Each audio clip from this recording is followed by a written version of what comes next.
Welcome to another episode of Moving Forward with the Difference Makers. And my name is Pat, and today I have no stranger to the community. Hi, Twan. Hey. I call him Twan, but his name Antwan beats me. I call him Twan. How you doing, honey? Good. I'm all right. All right, tell your audience what's happening in your world. It's always consistent things kind of going on, in our communities, in our cities, and kind of throughout the country. But I wanted to, pay, I guess, respects, if you will, for all of those wonderful individuals who are out there, running for various positions, within the city of Minneapolis, within the state of Minnesota.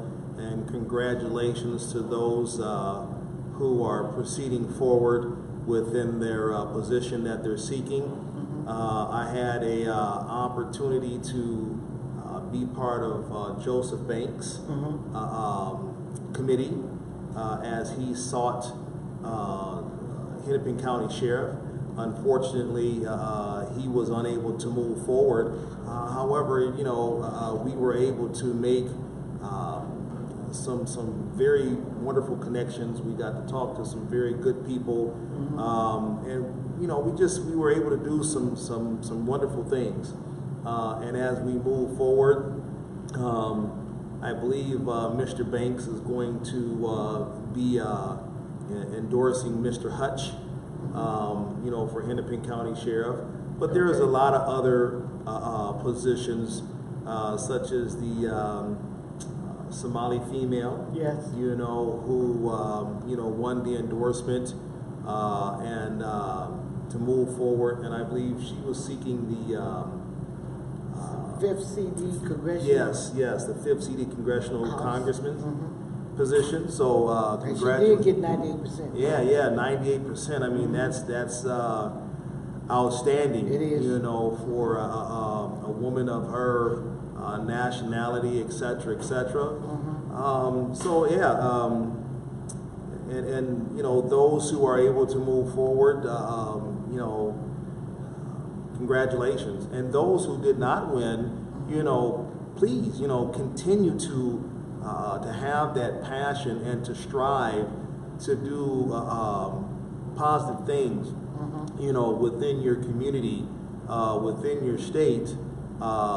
So then, therefore, as these opportunities present themselves again in the future, you may just have that opportunity, to do those things that you plan on putting in place.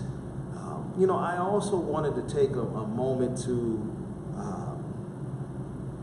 almost kind of a moment of silence, if you will, for all of these individuals that are out here throughout the country, that are being victimized of just different crimes. We have a lot of things kind of going on with, police brutality right now.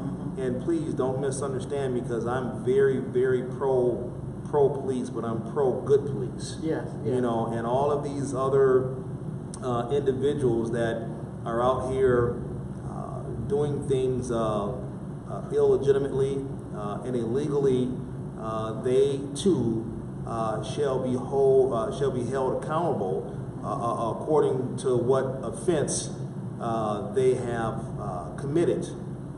And I'm a firm believer in that.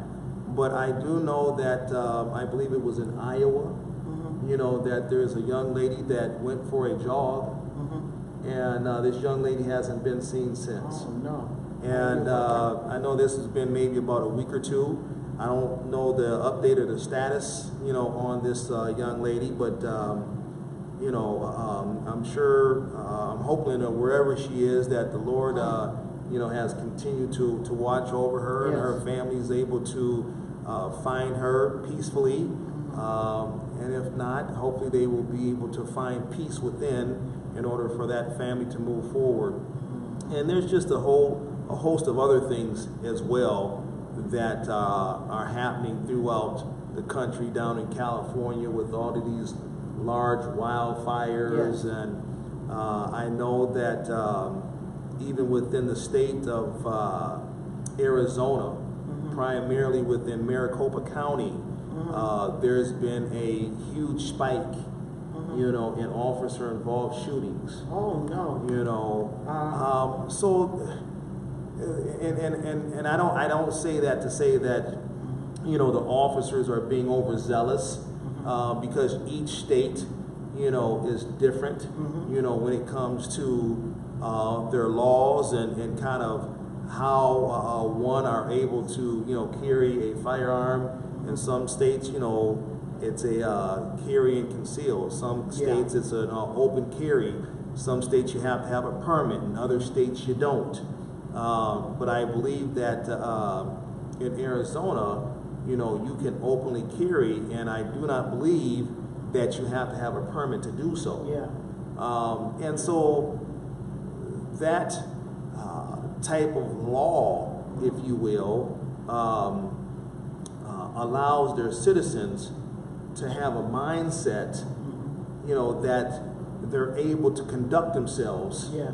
you know, in a manner that is not very positive or productive for that state or for that community in which they live. That's right. I can't forget this one, and I'm sure I'm going to get the state wrong, but how can I forget the state? It's Florida. Okay. You know, the stand your ground, you know, law, and how the gentleman who was shot and killed, Yes. you know, outside of the convenience store, Yeah.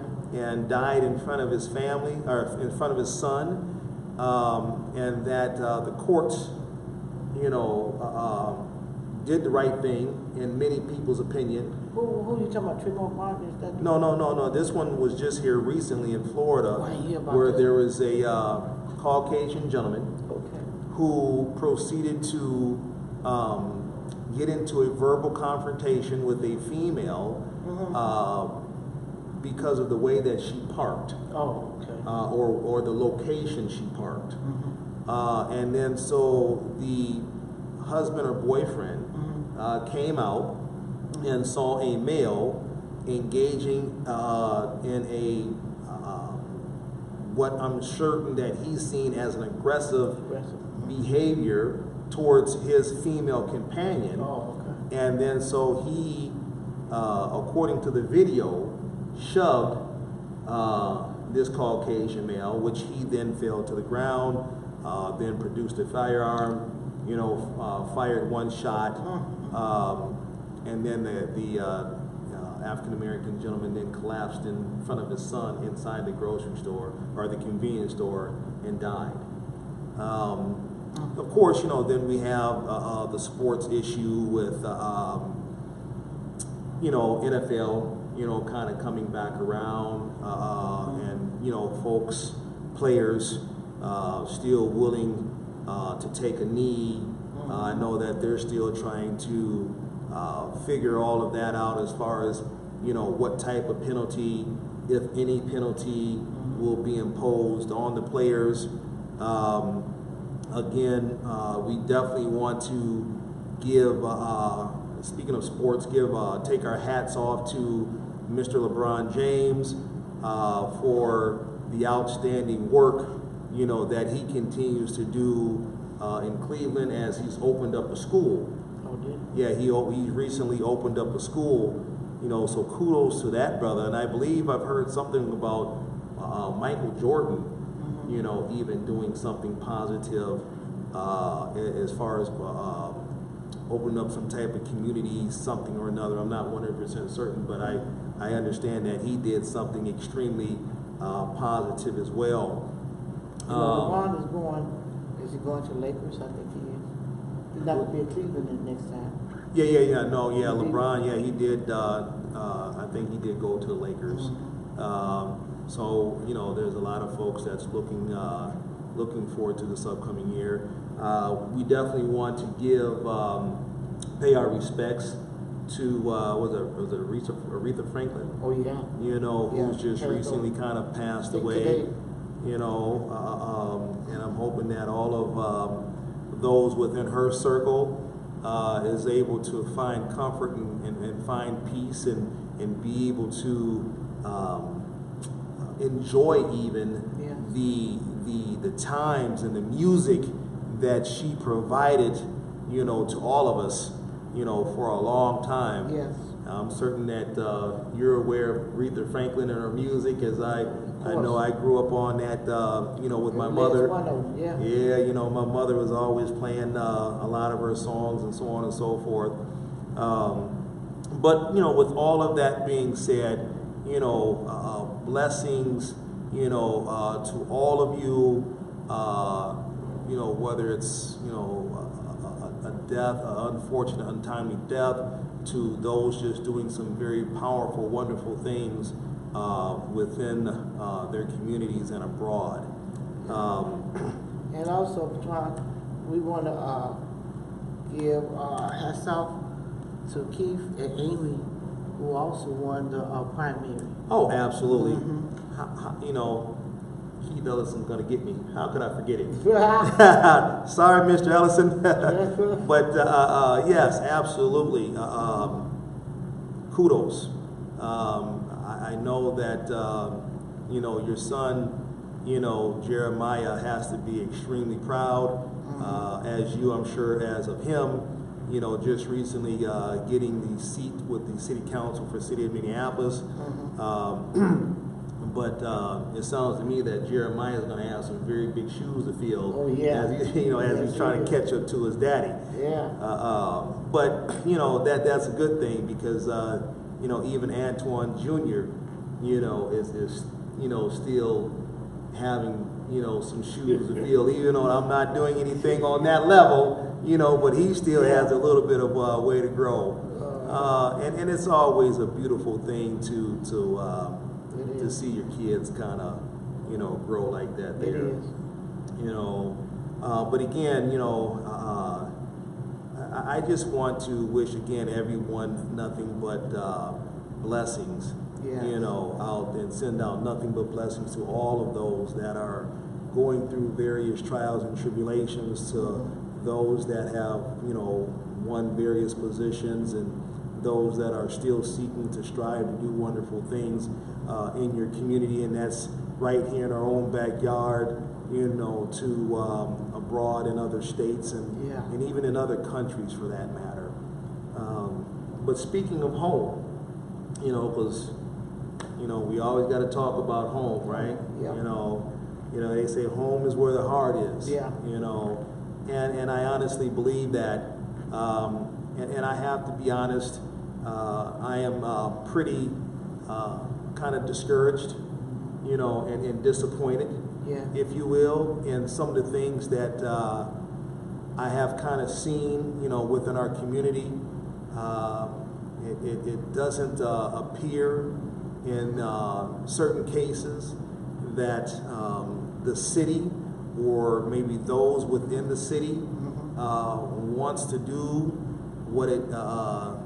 what's necessary to be done, you know, to bring about true change.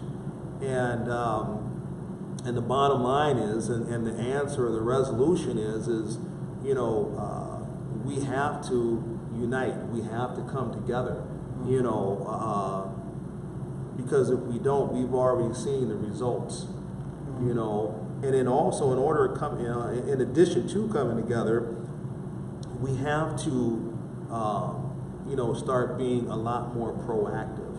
Yeah. You know, I know that there's some entities that are kind of downtown, you know, Minneapolis, you know, on a Friday and Saturday night, doing some wonderful things down there. But in addition to that, I would love to see them, you know, be granted further money to be down there, you know, a couple nights throughout the week, you know, trying to be a little bit more proactive, so then therefore they're not just down on a Friday and Saturday night. You know, maybe they're able to reach out and connect with one or two, or maybe three or four, you know, during the week, and provide them with some other type of resources, so then therefore they're not even down there, you know, come Friday and Saturday nights. That's right. You know, that would be the goal. Right. You know, that's true. I continue to say that we need a lot more community availability, whether it's, whether we're going to be talking about sports, some type of arts and crafts, some type of evening, training in woodwork, or whatever it is, that we're going to train these young people to do. Yes.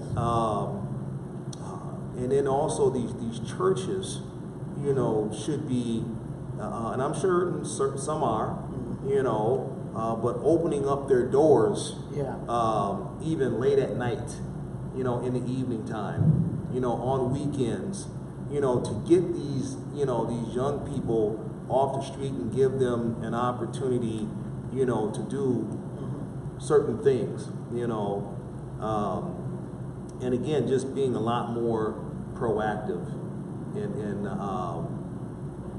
what's going on out here, because again, if we're not being proactive and we're not unifying and we're not providing, these young people with these opportunities and these resources and educating them on things that impact them on a daily basis, then we're doing them, and everyone else a disservice. And I've been saying this for quite some time, just like Thor just recently put up a very large, wonderful building, in the intersection of Penn and Plymouth. Oh, okay. And they have, from my understanding, they have a whole bunch of community community resources, such as like they have like a gym. I believe they kind of have some type of like daycare and just other community things for people to kind of come in there. Nice. Community resources is what I'm trying to say. That's nice.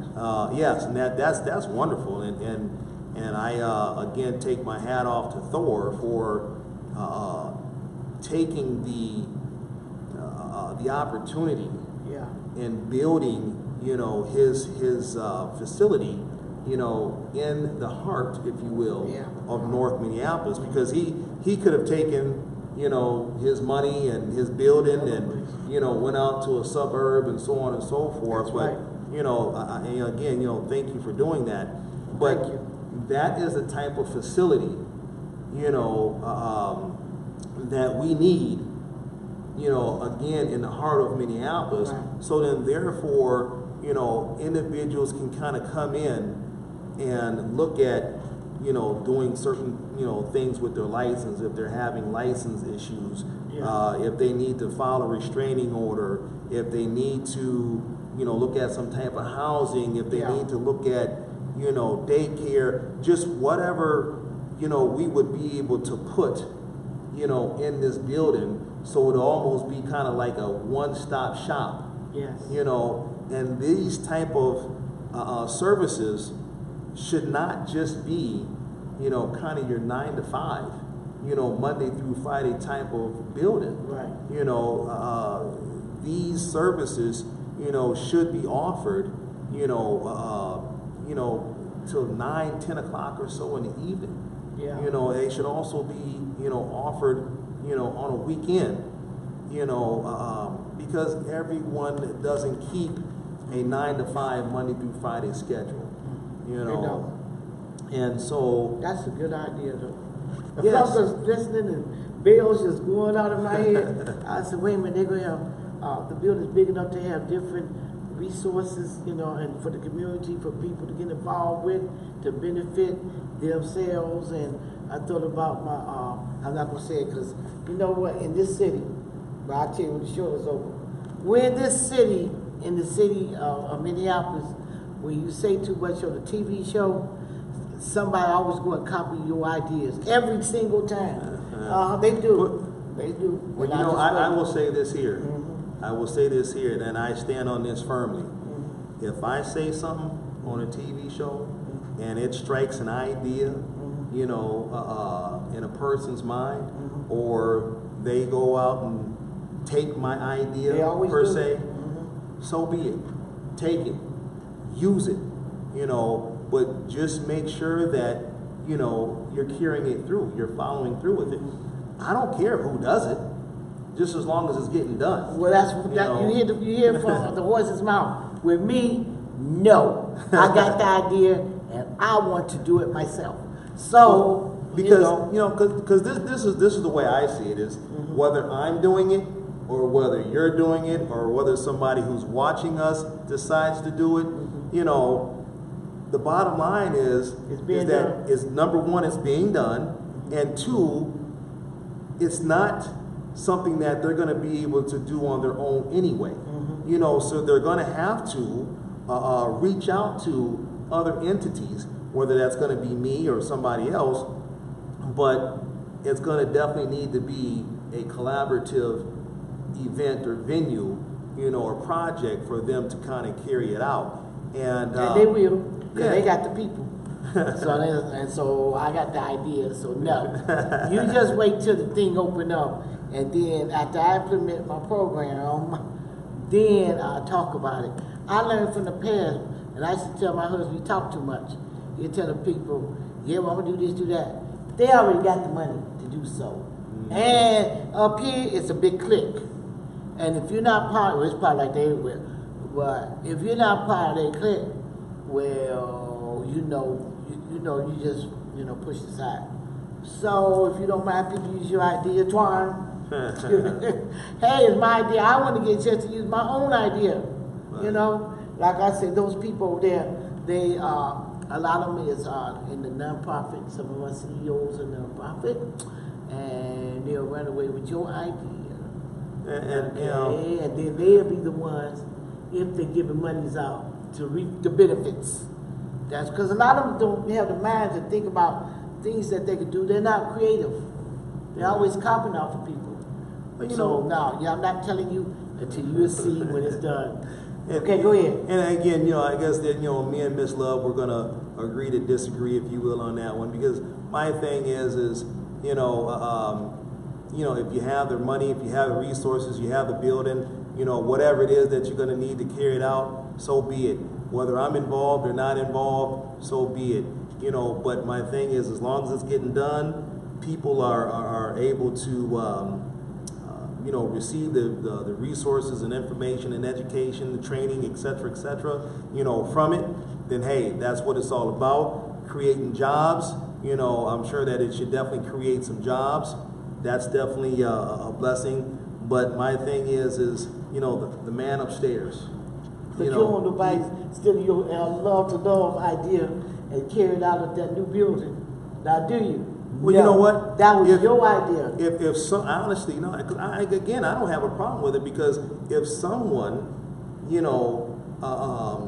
was able to take face to face and make it into something a lot bigger, than what I have been able to do up to this point, I would not have a single problem with it, because I know that what face to face is able to bring to individuals and what they're able to bring, what it's able to bring to families and to a community is just there's no sky, there's no limit.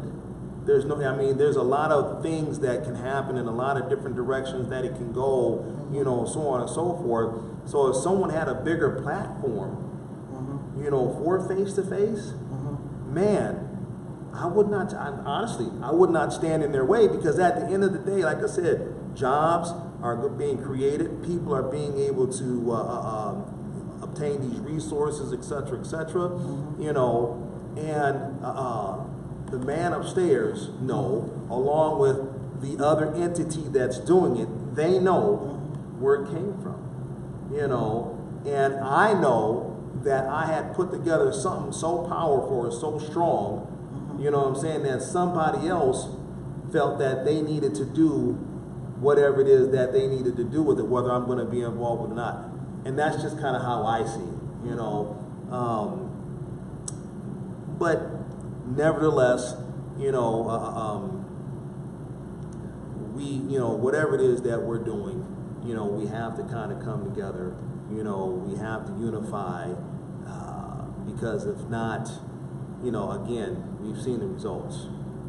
They don't want to unify up here. I just told you it's a big clique. They're not going to unify. Now, I'm going to tell you why I'm like this. I came back up here from Ohio. It was 2009. So 2010, my husband met, this guy, this small organization on Broadway. Okay, and so here go my husband bragging as usual, that he got this good invention. Okay, so now, and the dude said, well, let me see it, which was a big mistake, and he said that he can help him, try to get funding, which he know that Walmart, anyways, told him to bring the thing back and they would, see what they could do. Okay, but no, he gave it to the guy, and the guy never gave his papers back now. And so he said, then he was bragging about me, yeah, my wife is a nurse, He said, oh, good. He said, okay, I can use her to go into Hennepin County. But listen what happened. Then, when I came down there and told him I had my master's degree, he said, well, no, you got too much education and you're going to be overly qualified, all this bull. Okay. So now, do you know, the next year we went to Hennepin County, and over there, I don't know if you know in the B building, across the street from the park, those buildings over there, where they have the coffee, when they make the coffee and stuff. And there it go. I said, look, Jerome, see there? He wanted to do this fingernail thing, with the soap, connected, and the squirrels like that. Do you know what's up at that Hennepin County with the same place that guy said he wanted me to go, and he had Jerome's papers? That's what I'm talking about. He got paid for that. Okay. Right. Do you see why I'm like that? Well, I mean, and like I said, I definitely see where you're coming from, and I definitely know that happens, but Jerome, that's why he like that. That's why I'm like that. Right. That happened, and then another thing. Well, I said I don't care if you listen, y'all. You need to hear it. Now at the Urban League, my husband doing the training for years. He started working on that project in 1999, and do you know they was trying to steal that one? Now he's the one that did all the paperwork. He the one that keep first. He had to write his right. The professional writing. My husband said labor turn my training. Okay, Keith, he wrote it out first, and then Willie Dominguez, he was state representative. All right, he went and talked to them, at the Capitol about it and everything, and then Karen Clark, she wrote the bill out. All right, do you know? Here we go. 2 years ago, at the Urban League, they had this big meeting, and they said, well, we're going to do teacher training. And my friend Al said, He said, you know what, we got to have Brother Love, with the table, because he's the one that started this program. It's only fair for him and Sister Patrice to be up here, too. But, of course, that never happened. But, I appreciate that he did tell me about it. Okay. Thank you. He did, warn me about it. But you know what? You see what I'm talking about? Oh, absolutely. They're going to have his information, but they ain't get our paperwork. And then try to get them really funded, and then they do the program. Yeah. And that's what I'm talking about. One thing I hate is a copycat. I do. Oh, no, I don't like it. No. Now, if it's something, I say, okay, we'll go ahead and do it. But we're wasting too much time about this because he had to leave early. So this show is going to be 30 minutes, okay? Now, tell us what's happening in your world. Again, before I kind of go any further, because we're running out of time, if you need to get a hold of me, please feel free to give me a call, 612-483-8111. Again, that's 612-483-8111. Or you can email me at face1.com, or you can visit us at face2facemn.org. And there definitely is buttons on there for you to click to help support Face to Face, and as we move forward to help bring resources, information, education, etc. To cities, the state of Minnesota and abroad. And I guess I just want to, thank those that tune in. Thank those that are watching it live on Facebook and that may see this on YouTube and various other entities.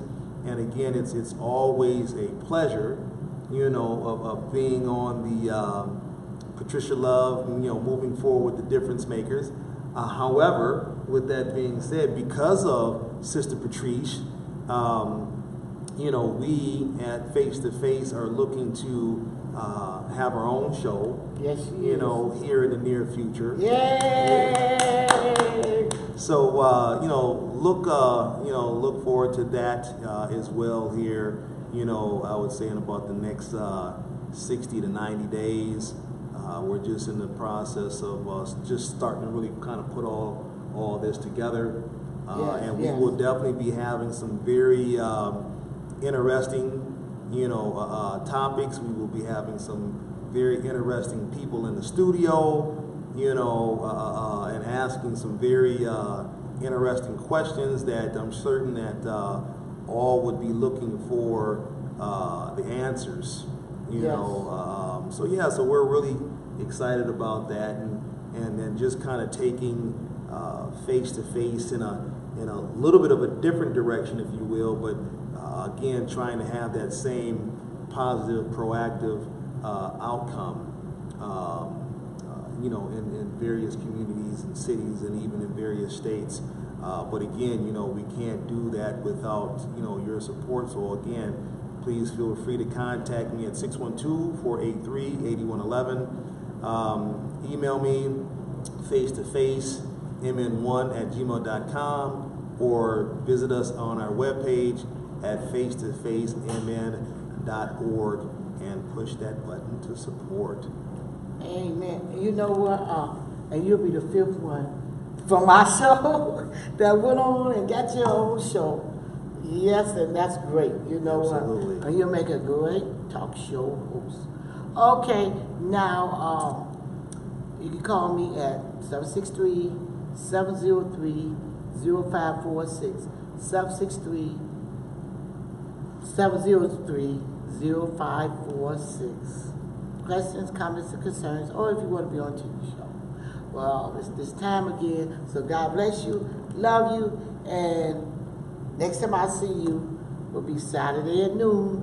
Have a blessed day, and power to the People Hotel. Peace. Thank you very much.